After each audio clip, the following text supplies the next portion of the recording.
Hi everyone. So I'm usually very nervous talking in front of people, so if I blabber, I'm sorry if you don't understand everything I say, but feel free to ask any questions at the end of the presentation. I'll be happy to answer as clearly as possible.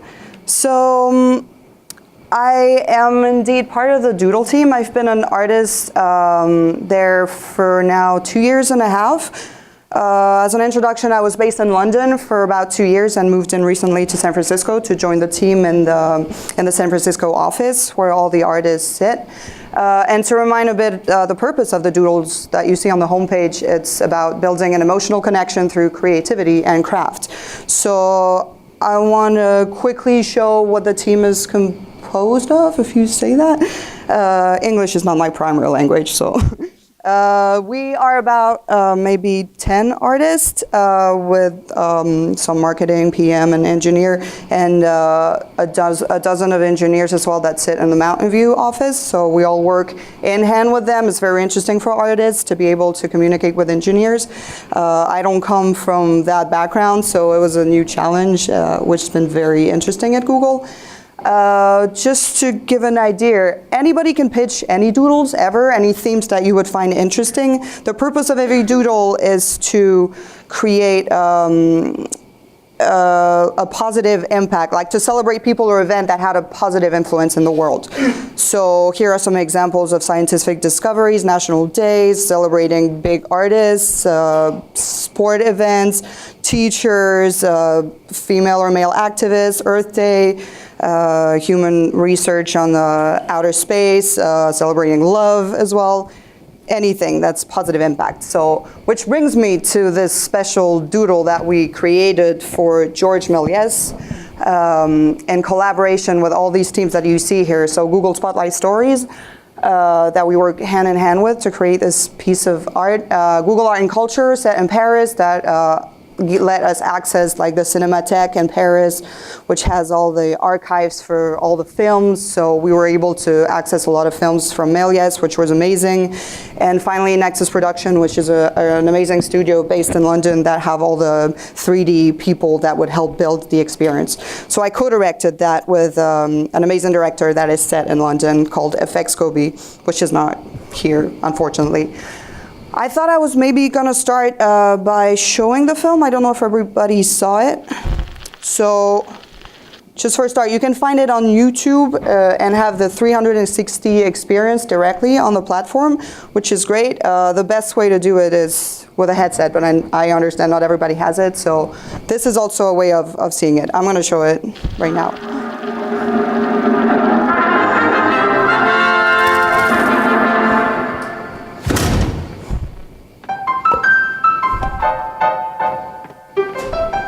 So you can follow the action. You can go all around.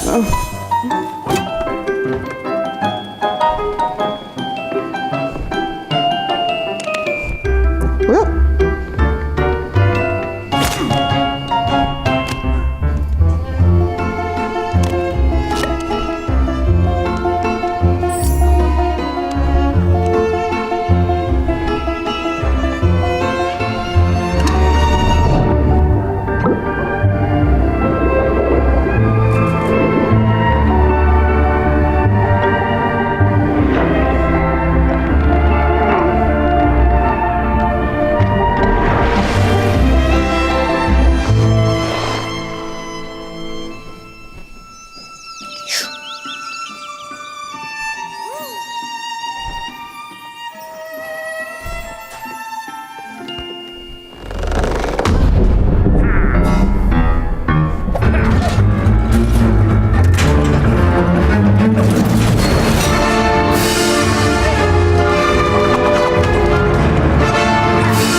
there.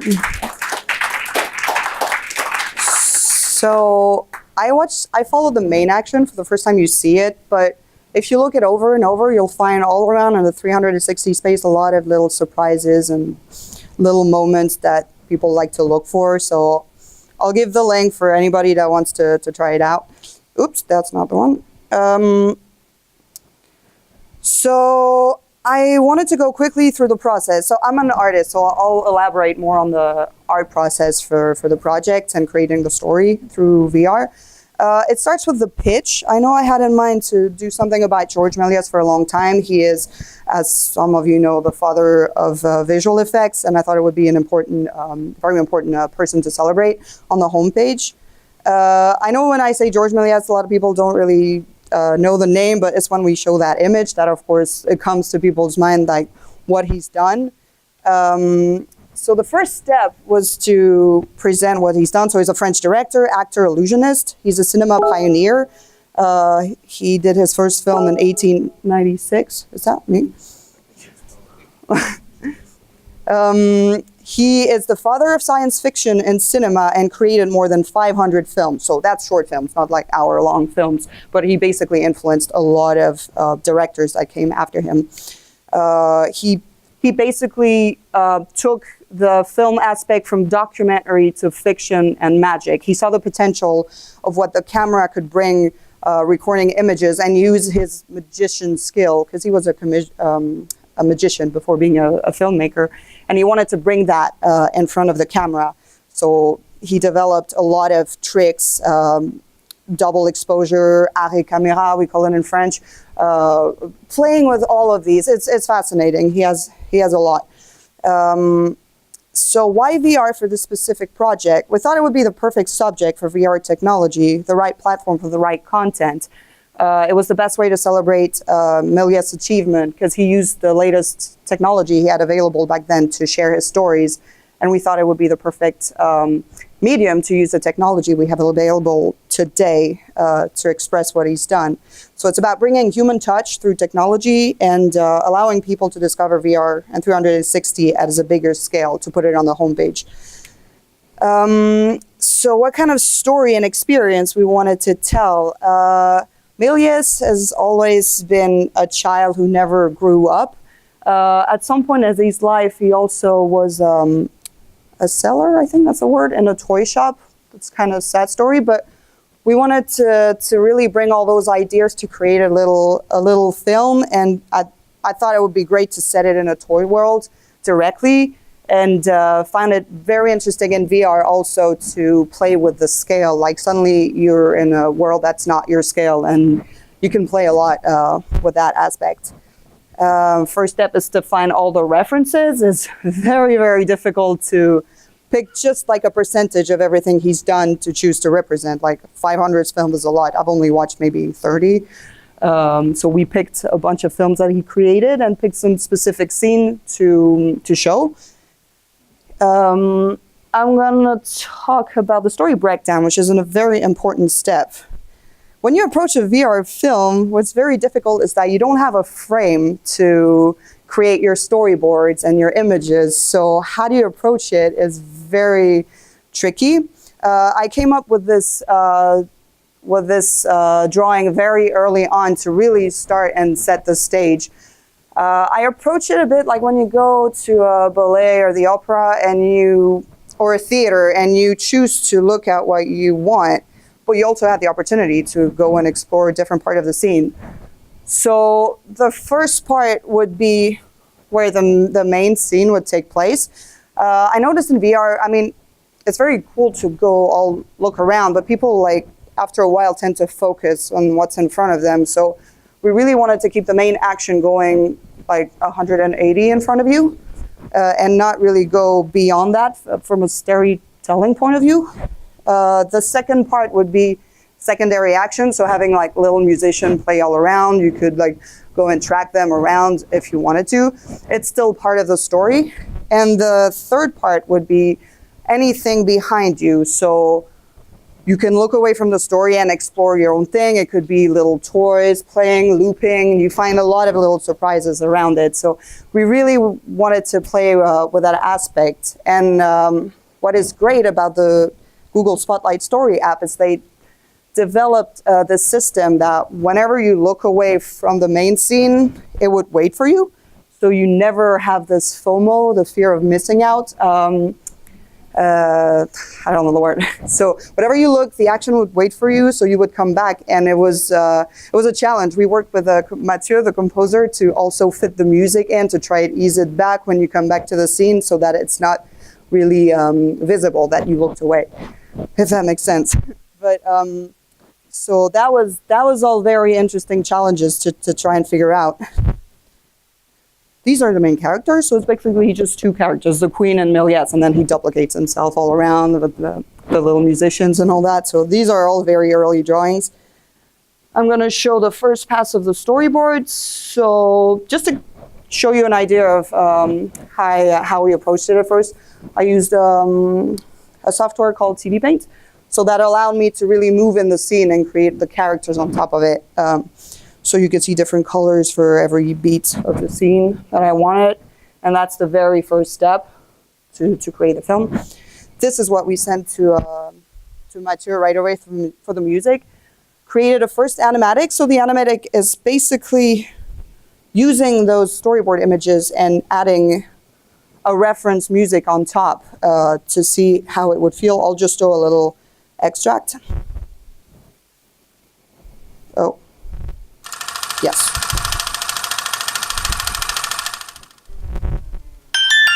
I forgot where I found the music. I was like, oh, I want something cute and toy-like. So it's very rough drawing, but it's really to give an idea of the pace first.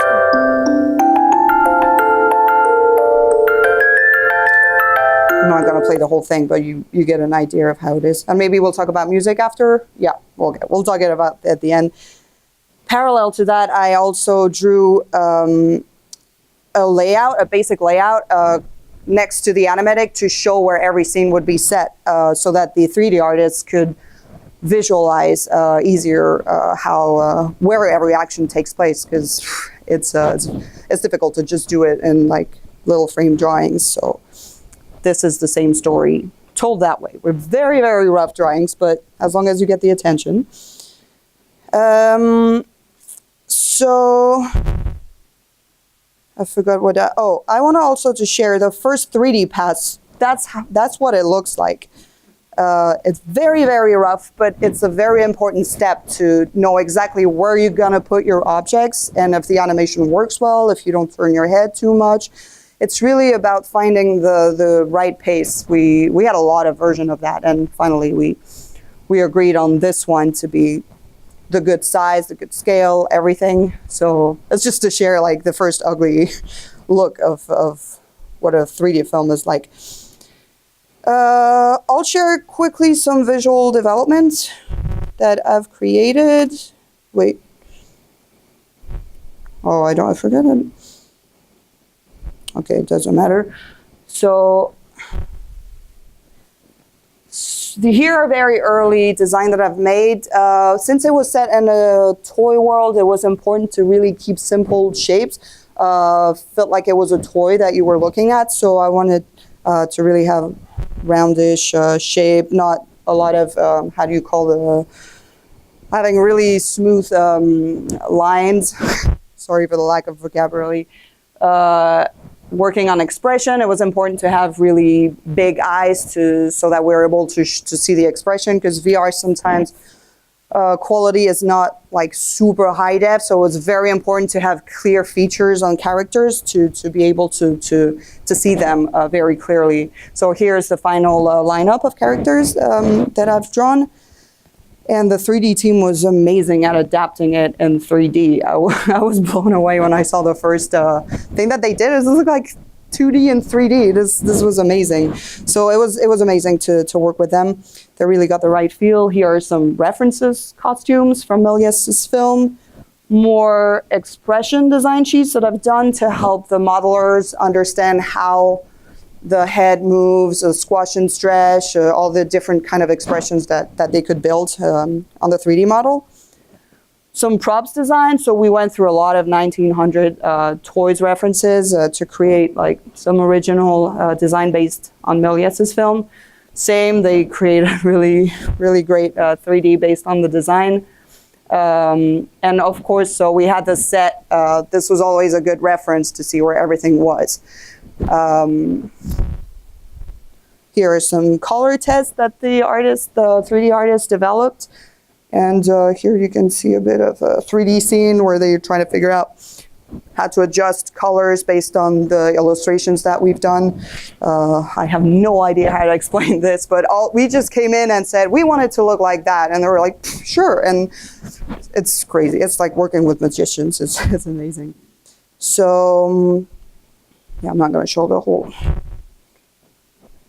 Other important step, I collaborate with an amazing color artist to create all the different moods, 4 different moods on the film.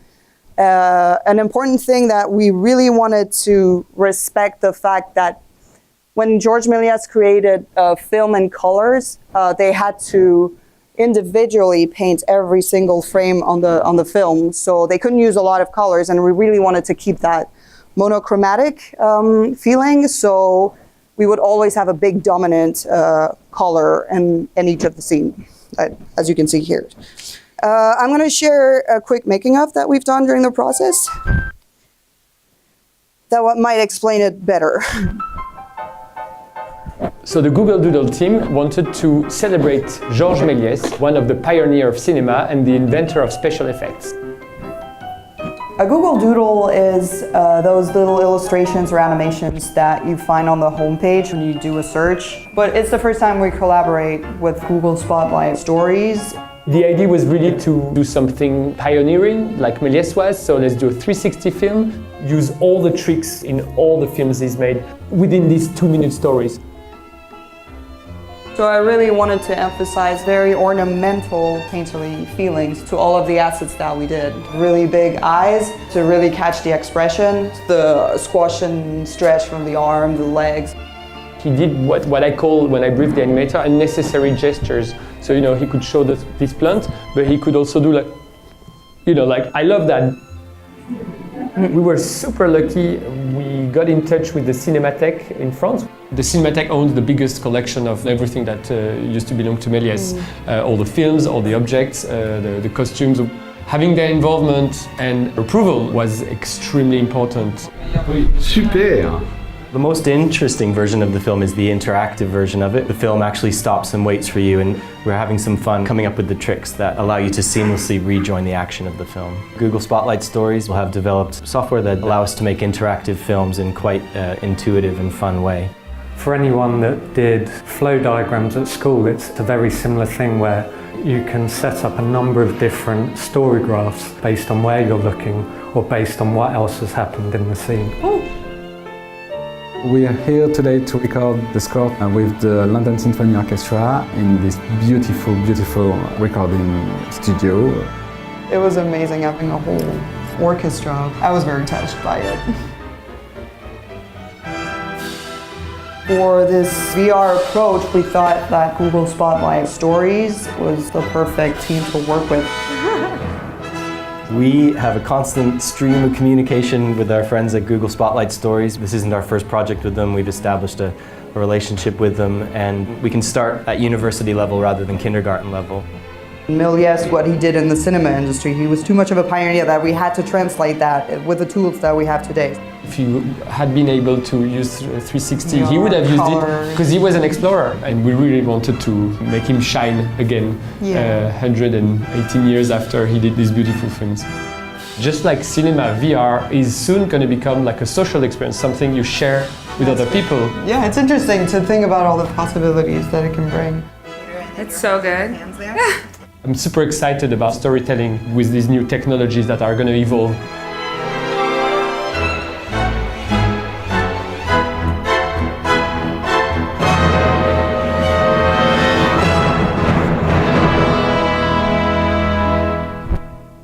There you go. Makes it a clear. Yeah, I'm gonna introduce the music to it. So long, challenging process. Yeah. I can show actually the score, which I love. It's the piano version. I haven't tried it yet, but I want to. Maybe you can play after there's a piano. No, I'm not good enough. So my name is Mathieu, and I composed the score.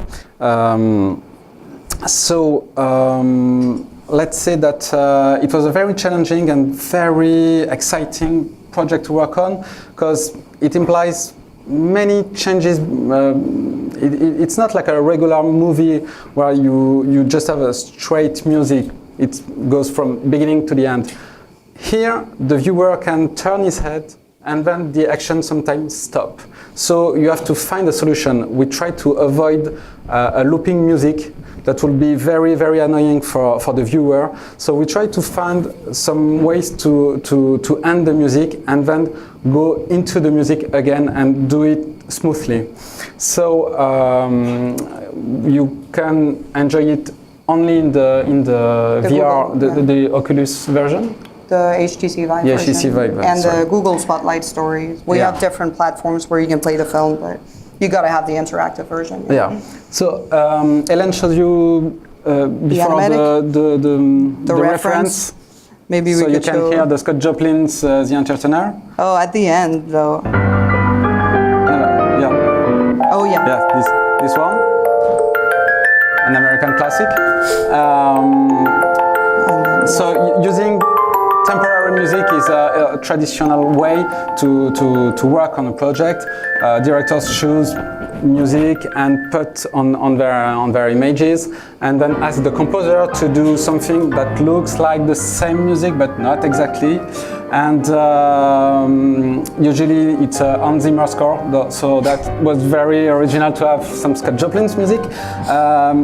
So we begin with, I tried to do a ragtime in this kind of feeling, but it had to evolve into something more dramatic, and that's how we did. Yeah.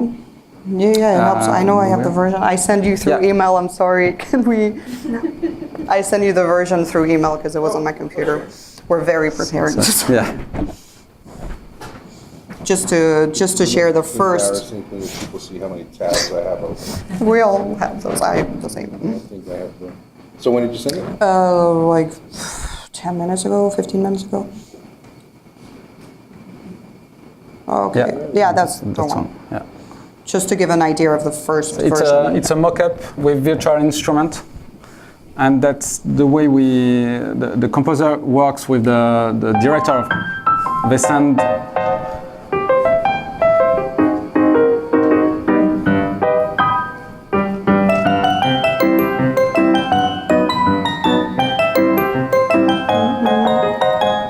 So it's, yeah.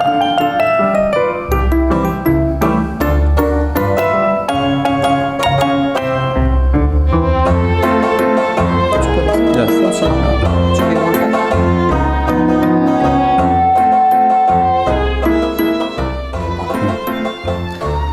So it's virtual, and you have to have the approbation of the director before going to the recording stage. When We you have- approved. Yeah. But as the film evolved, this music was thrown away because we had to do something more orchestral. So okay. And I'll go back in that. I hope it's this one. Yes. Yeah. So the final. We can also show What, the. music version? No, it's not. Il y a Okay. pas de No, lien. okay. So. On peut remettre le film. We yeah. could go back to the film and like put it less loud. So yes, final version Yeah. with the orchestra. And the final version.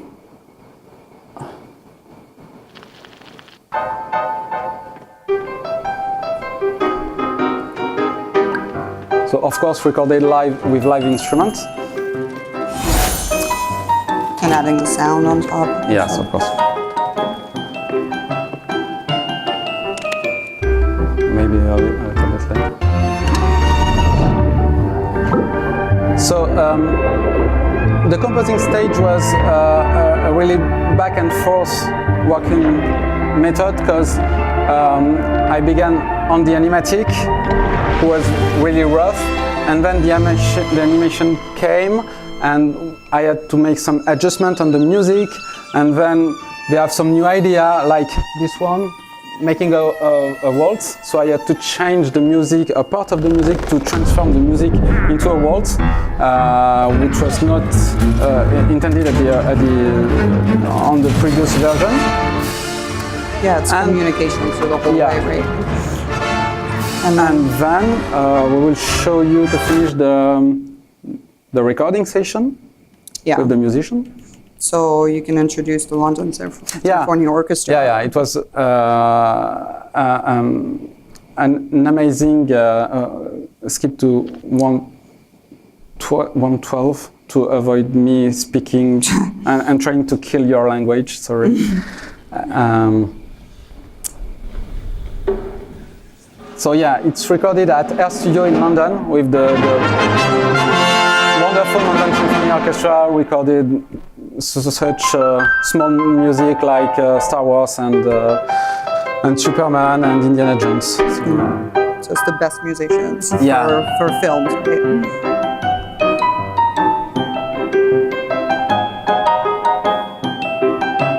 It was so moving to hear it right in front of you, the whole orchestra. That unbelievable experience. Banjo. Yeah. Because you all recorded separately on the... Yeah, as we find it like Helene wanted to show some musician on screen, so the music has to be on screen and in background.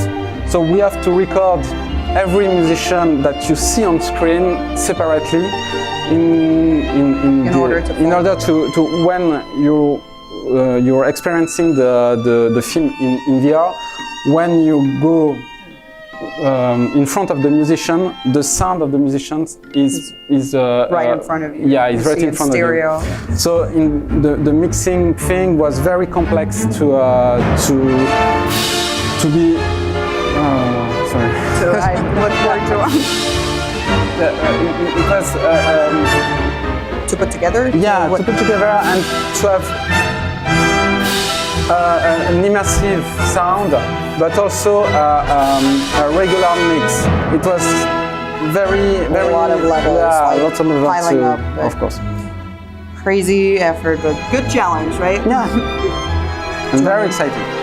Yes, so you get an idea. These videos are all online, and we're happy to share if you want to look more into it. But voila. So, yeah, this is basically the project.